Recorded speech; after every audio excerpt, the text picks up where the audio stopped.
All right, I guess we'll just wait for people and then hopefully people can arrive. 4 p.m. might be a weird time. Maybe it's a weird time frame. It's a work week as well, so I had to probably consider that. Probably should have done it on a weekend. But oh well. Let's just see. I thought it would be cool to do it on the day of the actual episode. Um yeah, I guess while I'm doing this and just show people who watch it later, this is my Udi. I've always wanted to try one, and it's like Constellation, super cool. I feel Eli, if you're watching this, shout out to Eli. I feel like he had a story, my good friend who's a music artist, showing him walking because he just recently got hip replacement, and he had like shorts that were like really brightly colored, kind of velvety texture looking, looks really like it's really soft. And anyway, it had uh constellations on it. Oh, thank you. How are you?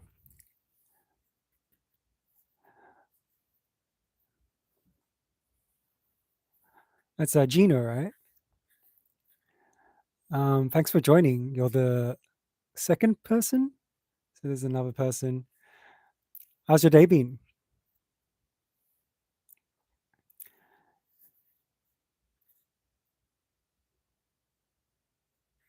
Oh, we got three people now. Yeah, feel free to say hi and let me know your name if you're new to the live stream.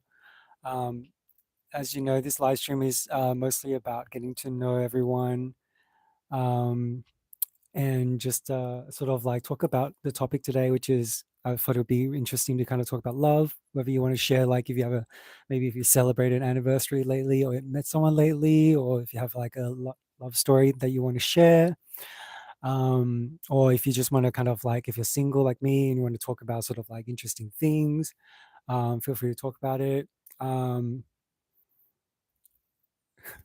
yeah, it's still at work. I feel like this is a weird timing. There is also an 8 p.m. session, so if you want to like join the chat properly and get to like chat a bit more, unless you want to wind down or something, but feel free to join at the 8 p.m. session as well, Gino. But yeah, I got the hoodie from my flatmate slash friend, Josh. He's very kindly gave me one that was a little too big, too small for him. Um, yeah, this is my new earring as well. I don't know if you've seen it before. It's from Etsy. It's like a double feather that kind of matches my ring.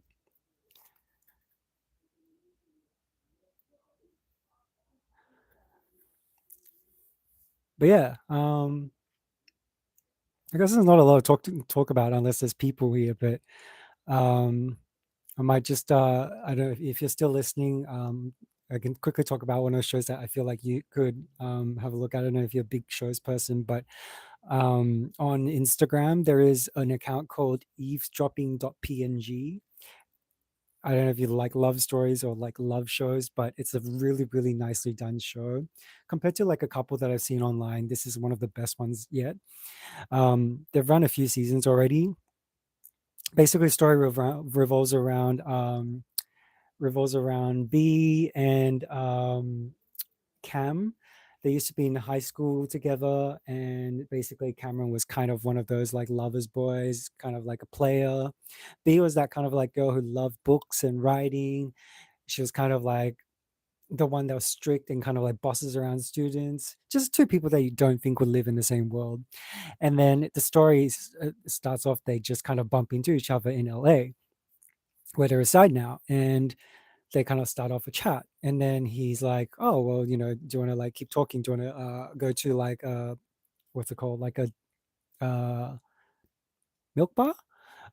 Basically like a place to get like milkshake, and he paid for her, walked her to a car, and Cam was already with someone's and he didn't think too much of it, and then he just kind of like, they really hit it off, but then Cam goes home to his girlfriend, talks to him, talks to her, and then she immediately got upset, which I think most people would be. There's a few things there that kind of like, I guess, irks like girls. um so it's interesting, like a lot of situations kind of spark conversations. But basically, as the story evolves, sorry, I got an itchy arm for some elbow for some reason. But as the story kind of evolves and progresses, you kind of get the idea that, you know, like when two people are in love or like infatuated with each other, but it's kind of like a like uncomfortable with him, and like I rely on this person, and you kind of get the feel that you're like they're like soulmate friends, best friends kind of relationship brewing. It's very much like that. But they end up both dating two different people, like different people respectively. And the story's still going, but right now it's like they're both seriously actually dating someone. But it's interesting because B, she's always wanted to, one of the conversations that she has with her best friend, they both have like best friends featured in the story, and she has this best friend, just going to quickly respond to that, by Jesus Saves W1Q. Jesus loves you. Thank you for that. I'm not very religious myself, but I do believe all religions, stemming from like a place of, um, I guess like extending love outwards to other people is always a good religion in my books. And there's absolutely nothing wrong with faith, and it's pulled a lot of people through things, which is amazing. So thank you for that. I appreciate it. But yeah, going back to the story. So yeah, so like she B kind of like wants to, one of the arguments she had with a friend when things got very heated over this person she was dated that was kind of like going on that side of being more like a let's like do friends with benefits thing, because I'm like too scared to go serious and I have issues. And it ended up like kind of going MIA on her, I guess. Like they took a break. Anyway, she was coming from, her friend was coming from a place, her friend's called Yaz. Yaz was coming from a place where she's just like, I don't trust that man. I don't want him to like be hurting you again. And she kind of feels like she's like, in the end, she's kind of like, well, why can't you just like be happy for me? Why can't you just like trust that this could be good for me? Like, why can't you like just be happy for me? And it raises that question. Like she basically said like, oh, like why can't I be that girl? Like I think when it comes to love, we have this, pop culture plays a very big influence in terms of like who we want to be, um or how we envision we should be in love, or when I finally fall in love, when I finally find the one. But it always often like more than never it surprises us. um like we go, oh, I wouldn't have thought like I'd be with someone like this person. This person was really unexpected or something like that. um at least it's in my experience. I've had people who I really enjoy, like physically, aesthetically, I look at them and go like, I love their smile, I love how like warm they are, blah blah blah. And then intimacy with them was fantastic because of like the connection you have, and the more you get to know them spiritually, conceptually, value wise, getting to know all these, you just like find them to be really really cool. um but yeah, so um so I think like that kind of raises the question. It kind of makes you think, you're like, well, how much of like am I expecting to be, is it like a healthy expectation, is it realistic, or is it like, am I expecting too much? Like I think it's different, like having values as a person, and then having like an expectation of love. Like, for example, if you're like, oh, I mean, this is going more dramatic, but like, oh, I'm gonna meet my partner in the rain out there. He's gonna, come and pick me up, and this is gonna be how the first date goes. Blah blah blah blah. That's kind of like a dramatic example, but kind of showcases what I'm trying to illustrate. Um, but yeah, it's definitely interesting. So I'm like, I'll tell you a little bit about myself. I mean, there's really no one except for Gino here now. So thanks for tuning in anyway. It's always good to at least have one viewer, even if it's just in the background. But I think one of the interesting things, and I'll be saying most of this for more like the people who are watching this later on, and feel free to make the discussion come alive in the comments. Um, like, I feel um like I'm 36 years old, and I have like my biggest fear, I think, in paranoia is to be like kind of like forever alone.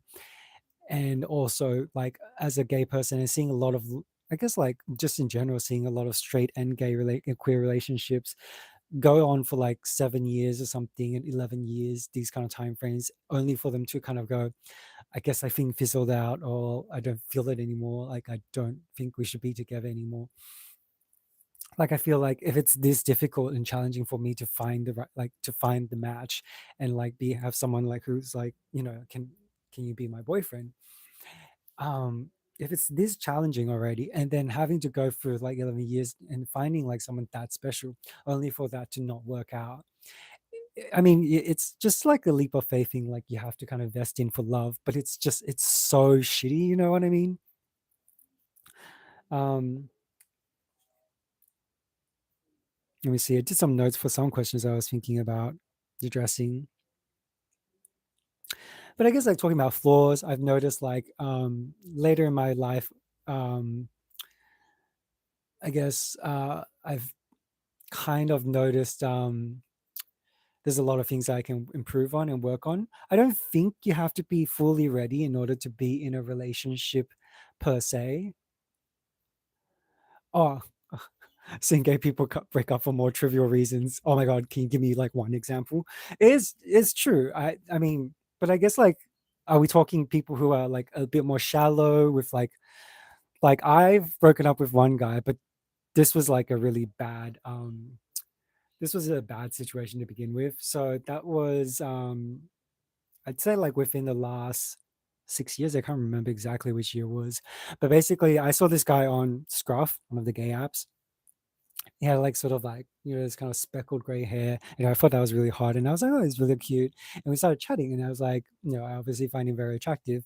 And then that was like just when you make that decision when you're, I want to say younger, but that's not exactly like the age to be young anymore. But let's just say emotionally, I was not mature enough to make that decision yet, and fell into that trap of basically moving things way too fast, which apparently is pretty normal in the gay community anyway.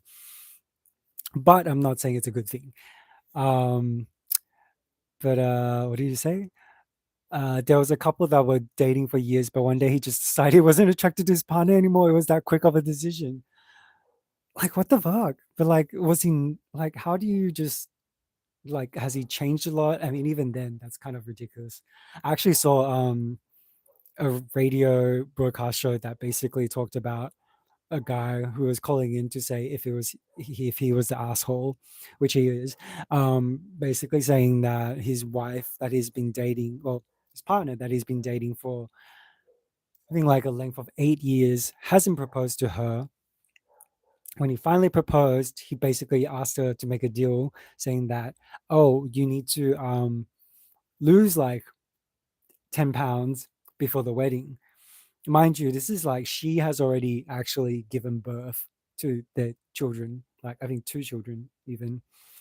And the guy's just like, oh, I'm also 100 pounds. I'm like, I don't want her to be like me, which was already a red flag. And then he's like, oh, and I just I want to be attracted to my wife. Just everything he said was basically infuriating, and just for a normal person with decency, any amount of decency, was just like, the hell's wrong with you? Anyway, back to my story. So the guy's name's Lance. There's plenty of Lances out there, so I don't think you really need to change the name. But anyway, I met him. He came over to my place, like we organized, and he came to my apartment. At the time, I was living alone. We sat down on the couch, had a little chat, inevitably kind of started making out, and it was good. Up to this point, there was romance in the air. There was kind of like the honeymoon kind of phase. Oh, look at the sun glow on my Ushi. This is ADHD fully coming out right now.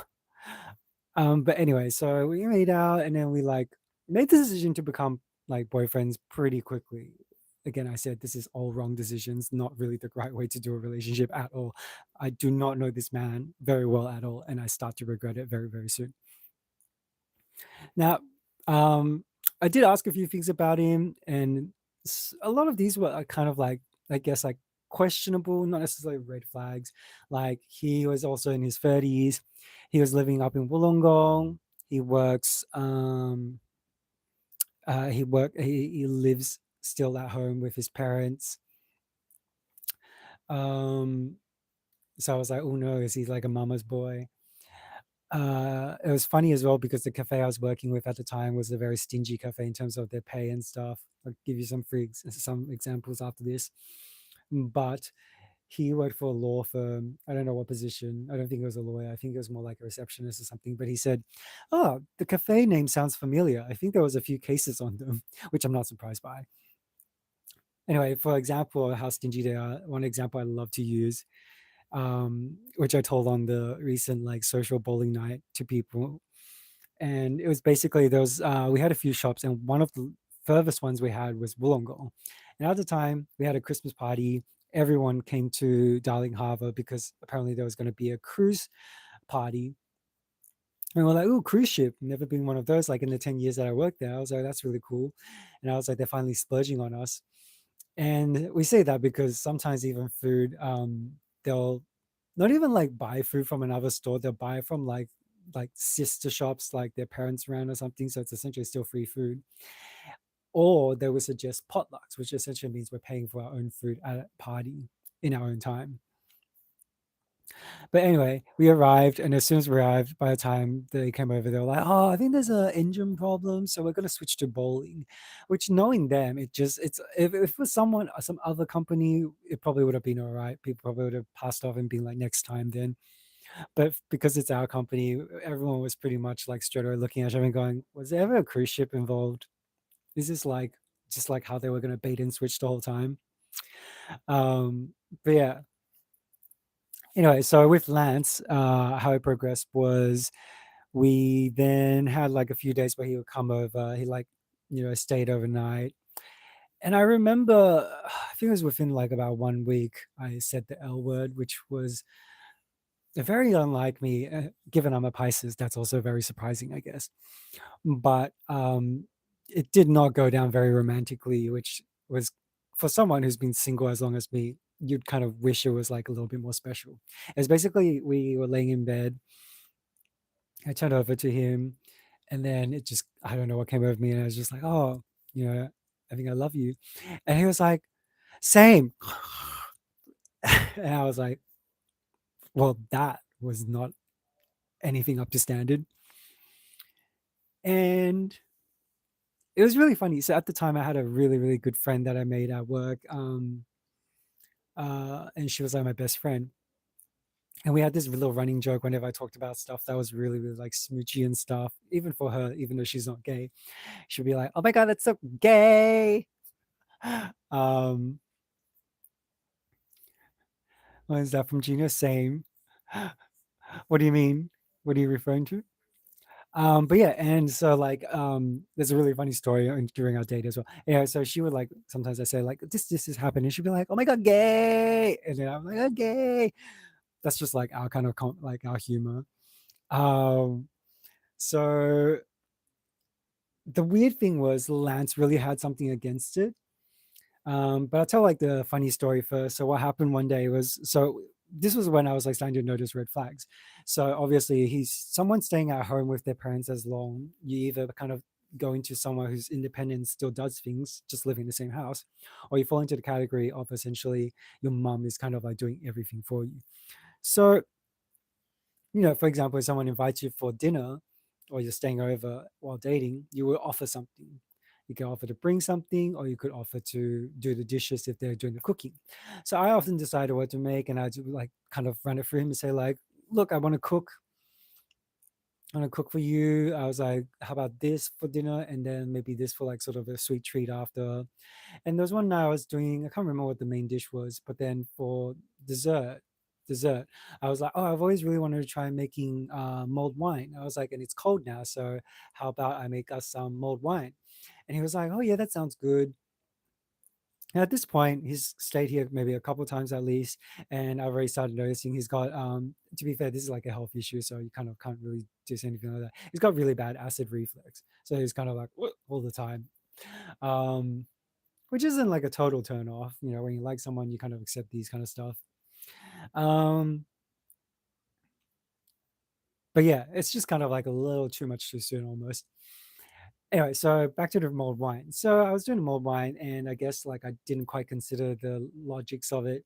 some common sense. So I put the lid on to kind of simmer it at one point because I didn't want too much of the liquid to evaporate or the alcohol.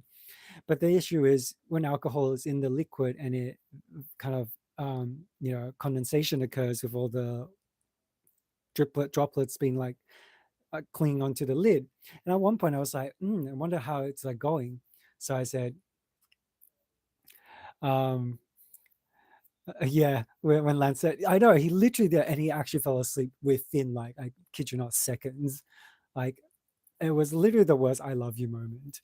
I'm sure like there's been plenty of other like very disappointing ones out there, which people are free to share to like help me feel better. But that was definitely one of the worst ones I've ever had. Like I've had nuanced kind of exchanges that were subtle and not even using the L word that were better than that. Anyway, so for the mulled wine, I was like, I went in full head, like head first. I was like, this smells good. And then that was that moment, the droplets kind of slid down one side because I tilted the lid and it all went into the gas flame. And he like kind of turned to look at me at the same time. And the whole fire just went like a flamethrower through my face. And I was just like immediately pulled back, but I felt like crispiness in my eyebrows. And I was like, oh, dang. And then, so I was kind of like, I guess, still in shock. So I was kind of like, and he was like, are you okay? And I was like, I think I'm just going to go to the toilet to make sure my eyebrows are still there, though. So I left the room to the bedroom and went to check on my eyebrows, which were fine. They were just a little crispy on the surface, but they survived. Thank God. And he told me on later on that he was apparently having a panic attack in that moment. But yeah, if you want to make more wine and you're going to put a lid on it, make sure to put a cloth around like the lid so it absorbs all the moisture. And also obviously don't hold the lid over like the flame while you're sniffing face first. Um, Oh, so my eyebrows, they were crispy because I was making mulled wine for me and Lance, and I put the lid on, but forgot that condensation happens with like all the drops which contain alcohol, and essentially went head first while the lid had some of the droplets on it, went into the fire, and it just went whoosh, and I kind of pulled back in time, but it still kind of went over my face. So it's lucky I didn't get any burns or like crispy eyebrows that like fell off immediately after touching them. They're just a little bit singed, um, which is good when you're like just like black hair anyway. So like that people probably can't tell, but like you can tell I don't have very thick eyebrows, so Dale's got to keep what he's got. But yeah, so that was exciting. And then he said he had a panic attack when he saw that happen, which I guess it's a little bit alarming to see like a flame consume somebody's face, especially someone you're dating.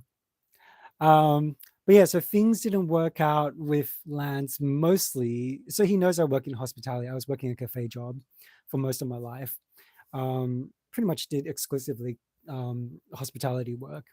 And so, when you work in hospitality, you're bound to know, it's not assuming, you just know someone at some point, that person at some point would have experienced some kind of shitty customer or some kind of just destroying stuff or like disrespect. Anyway, he took me out at the time. Barangaroo was pretty new.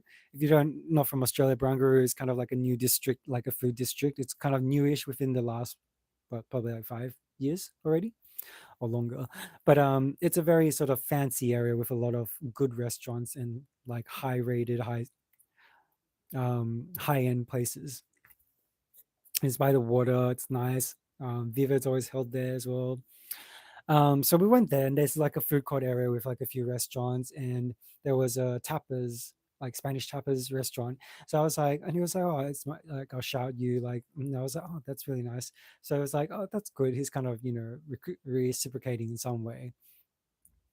And so when we went to sit down, we had a lovely, lovely hostess like attending our table. She was like smiley, she was warm, she was super friendly. She explained dishes and how like the deals worked really well.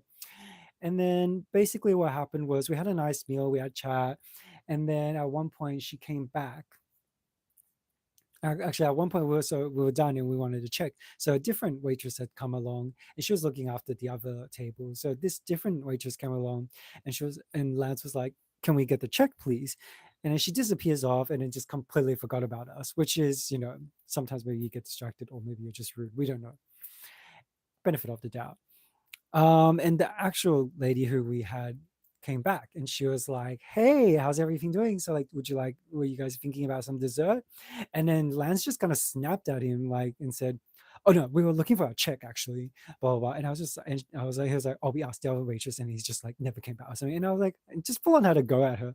And I was sitting there like having a moment immediately because I was like, wow, like, dude, calm the fuck down. And at that point, I was kind of like, he was like, I mean, because it was weird because he was paying for dinner. He was paying for lunch, and I was kind of, and it was like $100 something. Tapas are not cheap.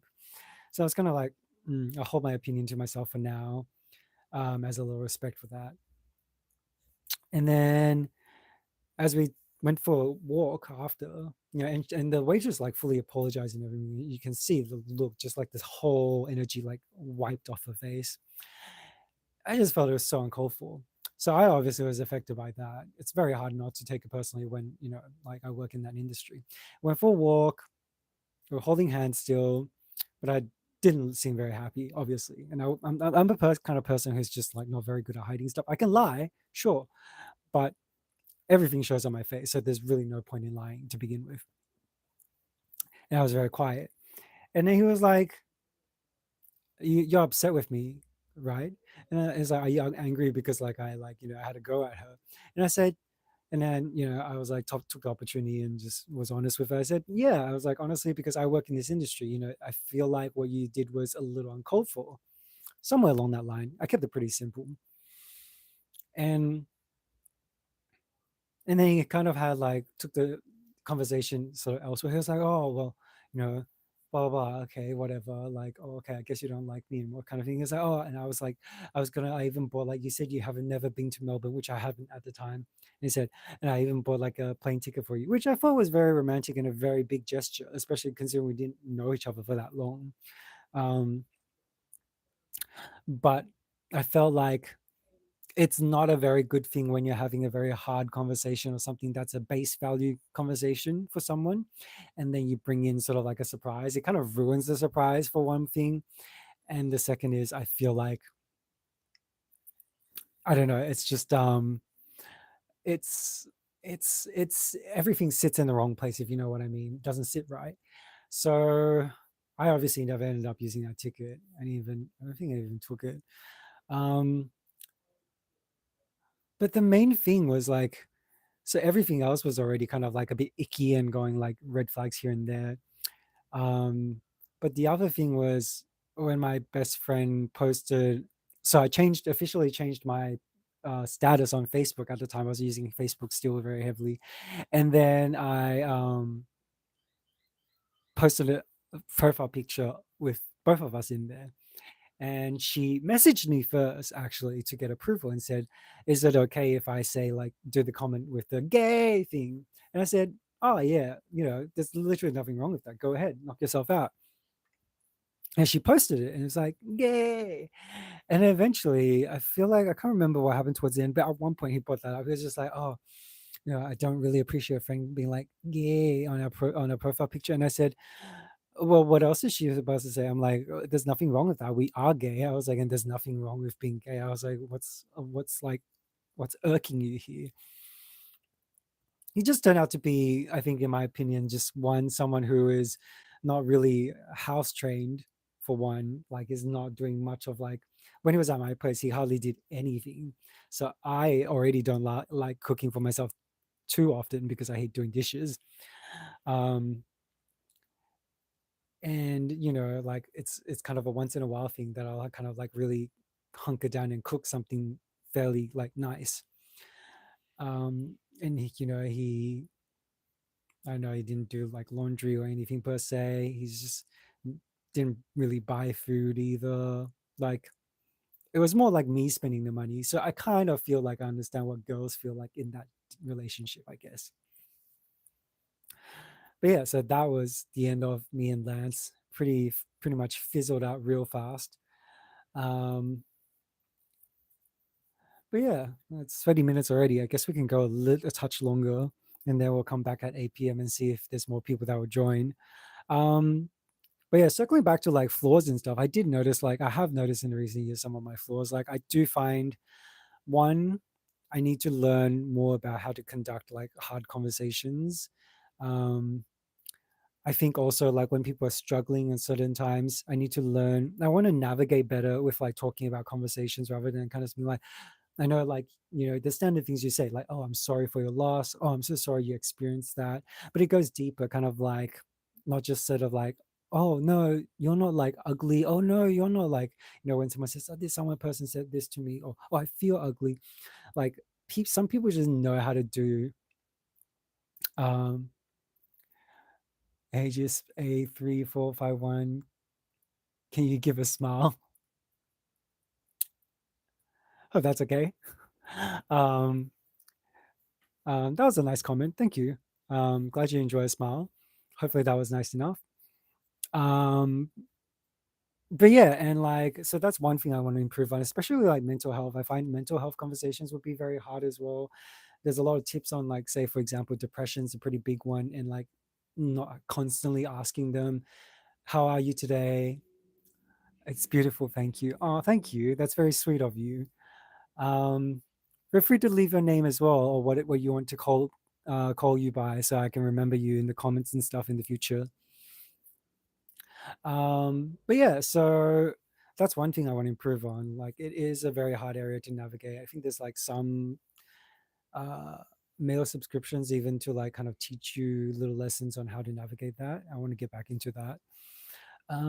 The other thing I find is um sometimes showing up when like I'm like a little bit like sick, or like a bit challenged with something. um like I find like I can be very responsible in certain areas, but then a little irresponsible in some areas that also matter. And that's kind of like a thing that's I got to improve with in time. um but yeah, for example, that in itself is hard to admit sometimes.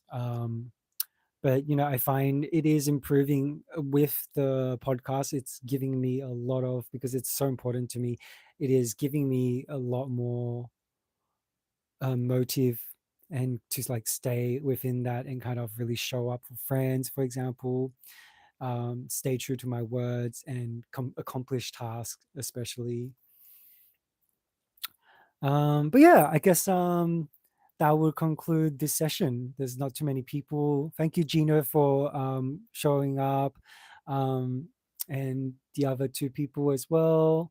Um, Jesus Saves W1Q and AJSHP A3451.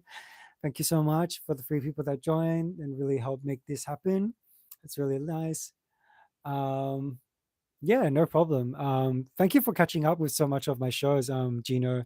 We'll have to catch up for coffee sometime. And I want to take the chance to mention, so Gino also, shout out to Gino if anyone else is watching this later on and right now.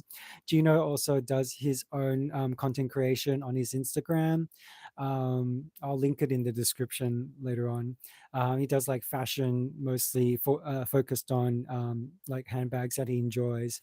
Um, Mostly for personal hobby, just like the enjoyment of like what he loves and like what he likes to use. And he has very good fashion taste as well. Yeah, I wanted to point that out. I saw some of your like suits that you were wearing for like, I can't remember, I can't really tell what you were making there. It was like some little tassels that you were like cutting and stuff. That was really cool. You dressed very nicely.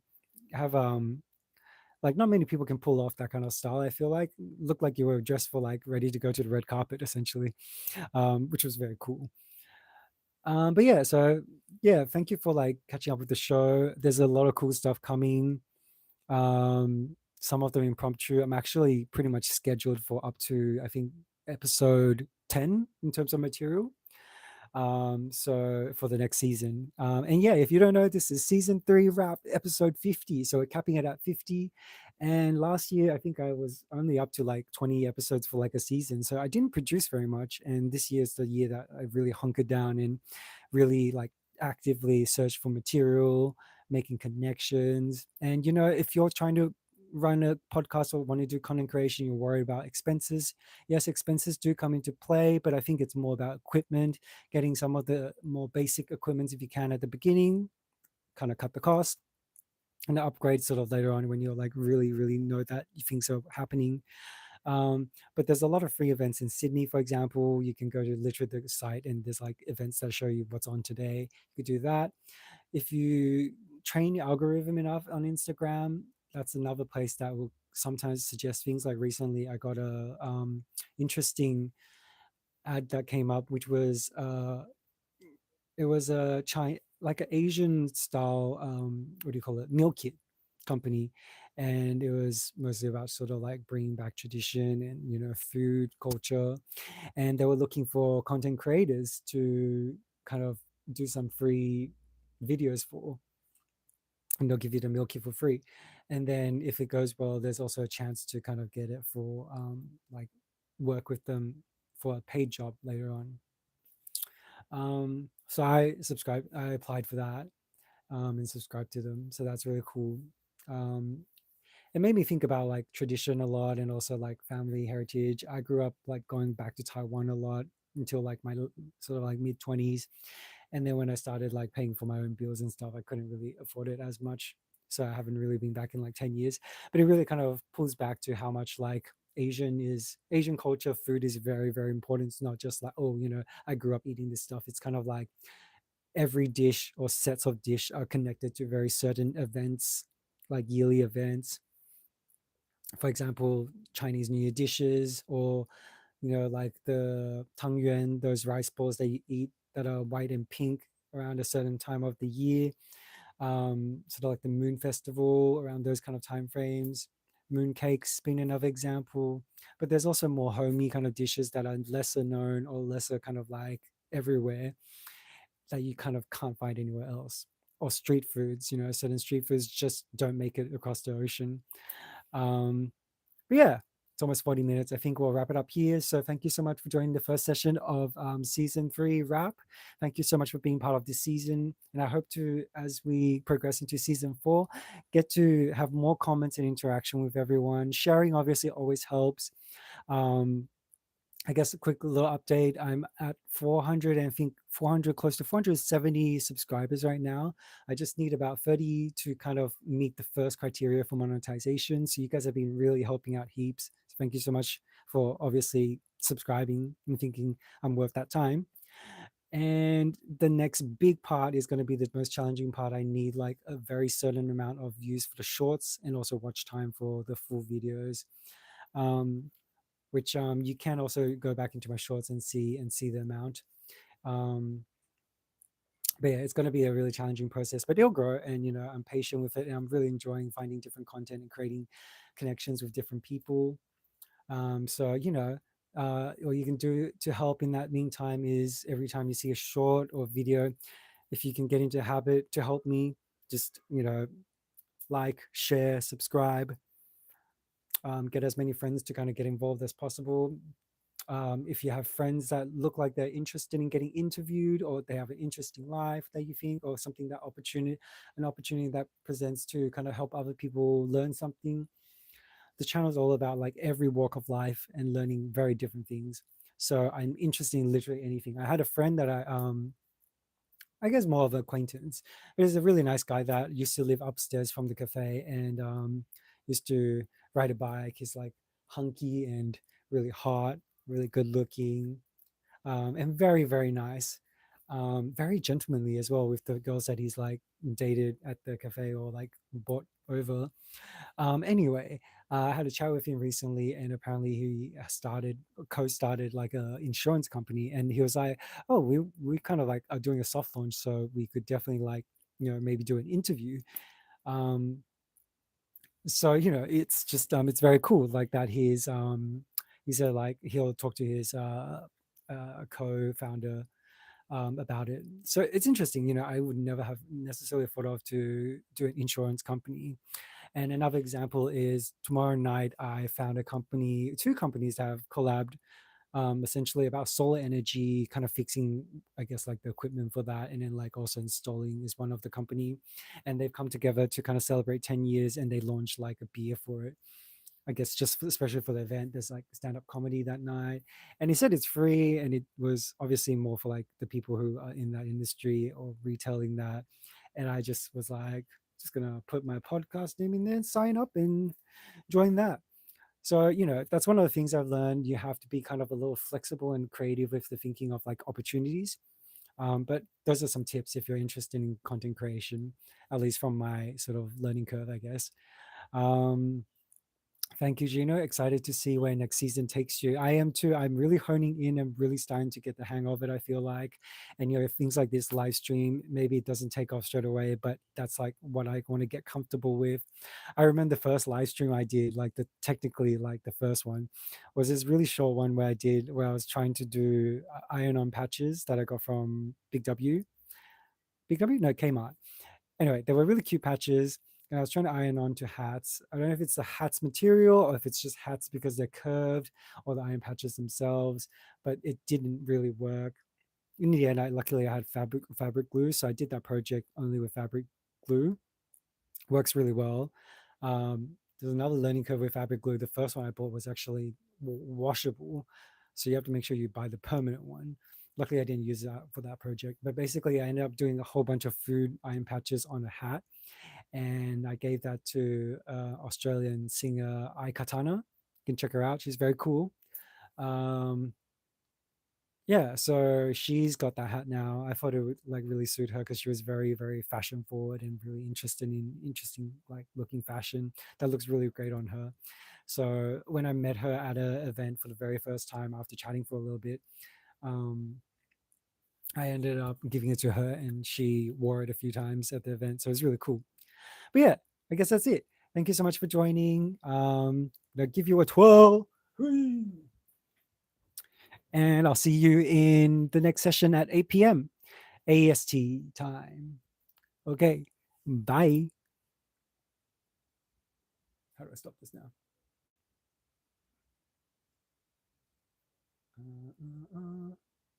Okay. End.